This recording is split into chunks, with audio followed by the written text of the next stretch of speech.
So when beauty, power, wealth, and all of these things, they diminish, so does that worldly love. It begins to diminish, it begins to vanish, and then it ends completely. That's what happens. So Sri Maharaji tells us that this is the reality of the world around us. It reminds me of a tree in full bloom. When the branches are green and lush, birds flock to that tree, filling the air with song. Yes. And when the fall season comes and the tree sheds the leaves,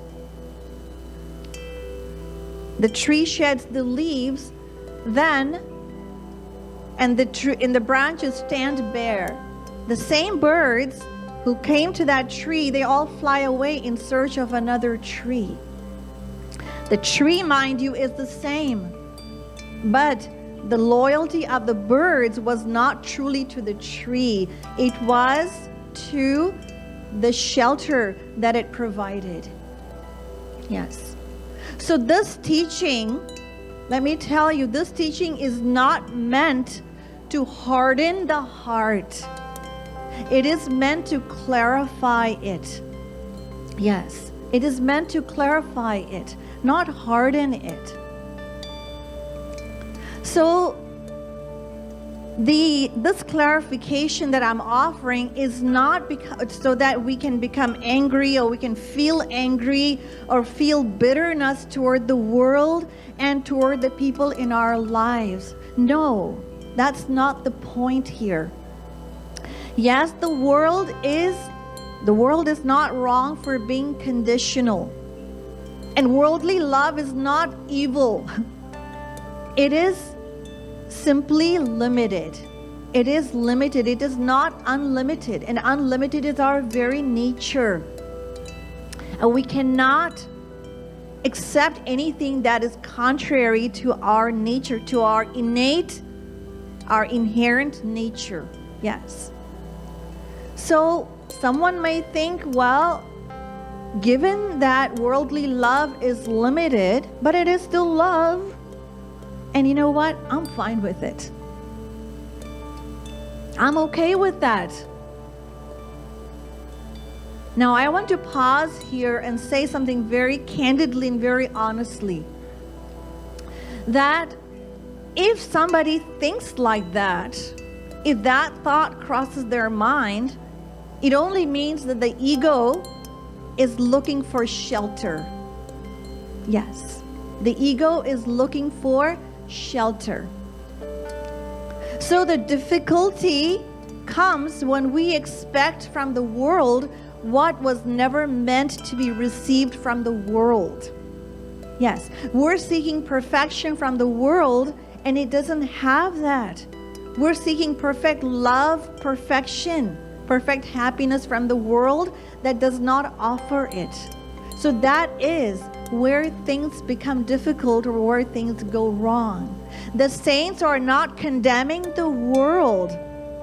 They don't condemn the world. They do not allow the soul, us, to rest in partial truth. No. So the point here is, the point of this clarification is so that we can gently redirect the dependence of our heart away from the world to God. That is the whole point of this teaching.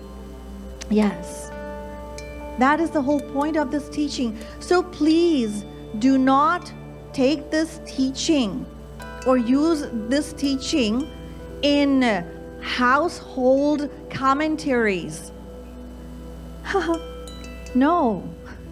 Just like when you all retire for the day, and then let us suppose you go to your room, and an altercation or a dispute or some kind of disagreement transpires, a moment of frustration, and you say, "You never listened to me. You never agree with me on anything. Whatever I say, you always have to do the opposite. So please don't take this moment and step back to say, well, Diwakari was right. That's exactly the reality. The world is not the source of love. It's just out and out selfish. No. So the point of this teaching is to humble us, is to humble our heart, not to arm us. So if we react to this understanding any other way except to feel humbled, that means that we're lacking. This understanding is not pure. It's not correct. It's based in ignorance, not in knowledge. Yes.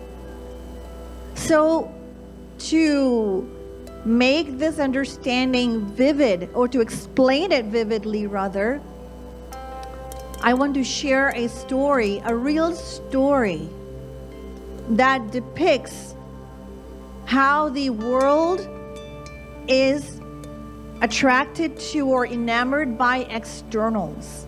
Because when reality changes into something else is when one discovers the truth. Yes. So once a prince was infatuated with a girl. Her name was Yogshila. She was the daughter of a Brahmin. And the prince was a Kshatriya. He was a warrior.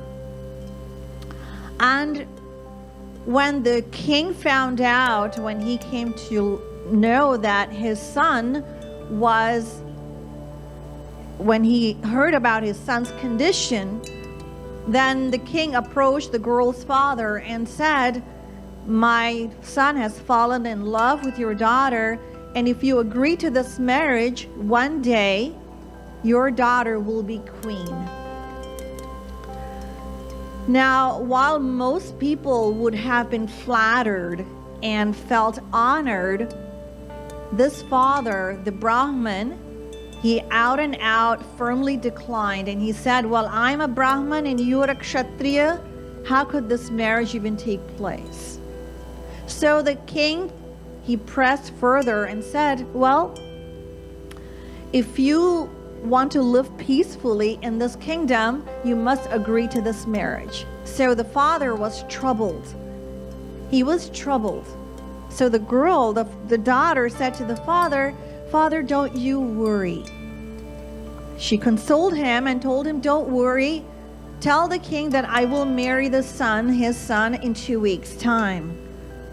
So the father protested and he said, this marriage will take place over my dead body. So the girl assured him and said, don't worry, just watch what I do. So for 2 weeks, what she did was she practiced severe yoga austerities, and reduced her body to mere skin and bones. So when the prince came on the day of the wedding, she stood in front of him with filth smeared all across her body. All across her body, yes.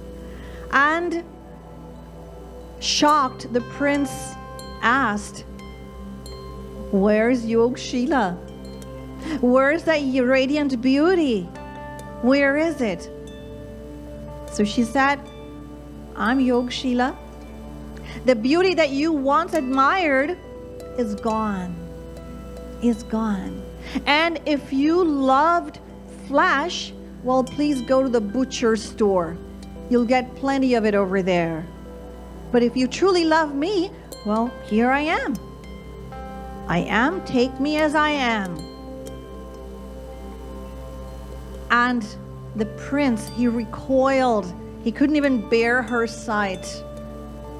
What to speak of a prince, even a pauper, who would not want to marry a girl who was reduced to practically nothing. Yes. So in this way, Yogshila was saved from the marriage. Now, the lesson here is very clear. It's very clear that the world is enamored by externals. As soon as beauty changes, facial appearance changes, then what happens? That same love, that selflessness, it all vanishes.